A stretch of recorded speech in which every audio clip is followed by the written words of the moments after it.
beautiful people. Today I just want to talk to you about education, or indoctrination as it is, rather than education. I started to travel to Oxford the other day to interview a parent. Got stuck in the traffic, had to turn back, but as it happened, she's back in court next week. And the previous time in court, they'd looked at her Facebook, and because she'd made a comment about going to court, they slapped a gagging order on her to protect her child. So I couldn't have spoken to her anyway if I'd have made it. But the reason that she's in court is because she has two sons. One of them's not in school, hasn't been in school for quite a while. I think he has some issues and they can't find a place for him. So he's been at home. The other son has mental health problems, anxiety and things like that. So she's been keeping him off for his own health. And so that's why they're taking her to court, because she's keeping him off school, even though they're keeping her other child off school. So, I mean, this happens a lot. I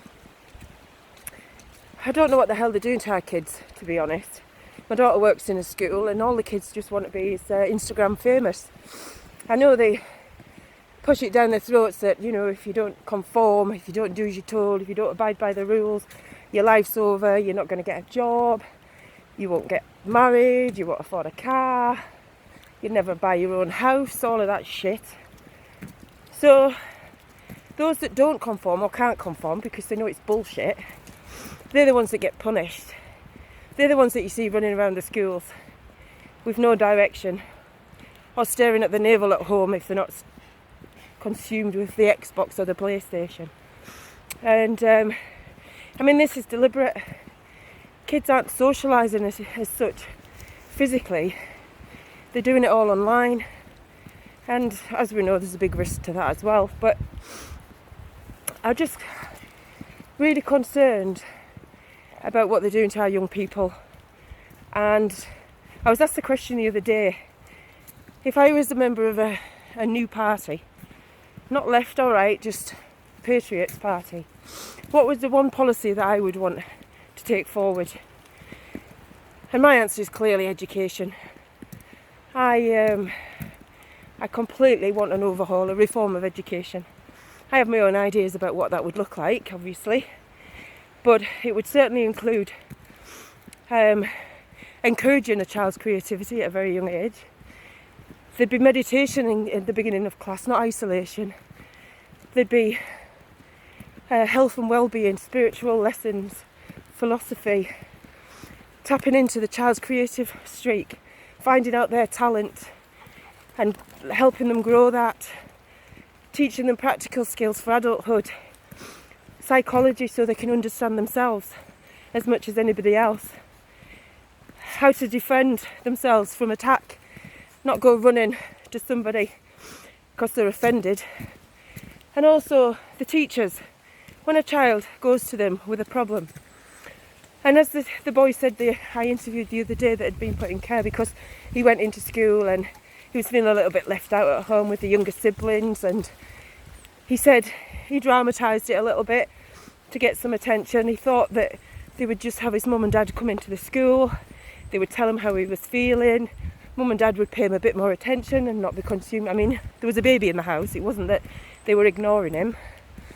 But like he said, he just wanted them to know how he was feeling. And being young and everything else, he dramatised it a little bit. So what happened once he told the teacher about his altercation with mum was they contacted social services. They didn't contact the parents. They didn't have the parents in to find out what you were talking about. They contacted social services. Social services were around the house within 24 hours. Within 48 hours, after bullying them into signing a Section 20 by threatening them with the police and arrest if they didn't, the children were removed. They've not seen the younger ones for 5 years. And this is all because the boy said something at school. Now, what happened, because I know when I was working in the school, if a child came forward with a problem or a concern, you would talk to the child, you would talk to the parents. I mean, that was my job, going out to see the parents and finding out, you know, how we could support them. But it would appear that that doesn't happen anymore. They have a direct line to social care. And unfortunately, if you've got a very young child in the home, the chances are they're going to bully you into forcing you to sign a bit of paper that gives them the right to remove your children. So yeah, I think that that's a big change we would need, is to stop these teachers going over the parents' heads and causing them a whole lot of problems, because that boy certainly didn't want to be removed from his home. He's back now, but he certainly didn't want that 5 years away from his parents, just because he was feeling a little bit peed off that day, you know, a little bit left out. So yeah, I have real concerns about the education system, and I would love for students to discreetly and anonymously record what goes on in their lessons. I mean, I had a contact from my daughter's friend the other day. He's at university and he's so disgusted with the left-wing agenda. I think the subject was humanities, and there's nothing wrong with the content, but the way it's been taught with their left-wing agenda, and he's quite clued up, so he saw through it. So he's willing to talk to me, so we're going to set that up. It'll be interesting to see what he has to say about the universities. We all know, don't we, what happens there? Brainwashing, turn them against the parents and just get them to conform to whatever ideology they're putting in front of them. They're not allowed to think for themselves. In fact, if they do think for themselves, they get isolated. So yeah, it's a big risk to step out of that box.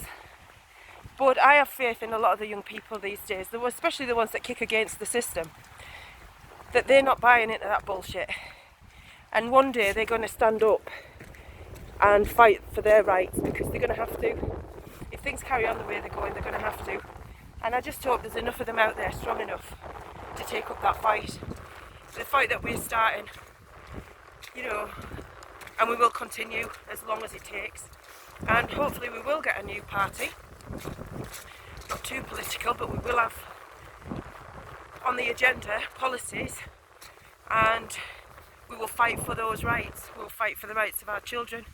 We will fight for the rights of our freedom and free speech. So yeah, I think parents, you need to take a very close look at your school, the school that your child attends. Listen carefully to what they're saying and combat any attack on you that the school might have made, because that's what they seem to be doing. It's like the social workers. They take it personally when they go into a home. They start ganging up on the mother. They start blaming the mother for everything and finding evidence against them. And that's how they're trained now, just to find evidence against you so they can bully you and eventually take your children. And as I've said before, it's all about the money. It's all about the profit. The children don't matter, not in their eyes. But you know, that's why we're called Children Matter on this page, on this YouTube channel. And if you like and subscribe, you'll get to see all the other good folk on there, truth tellers, patriots, parents that really want to see change. So yeah, I hope to see you on there. Alright, take care people, bye bye.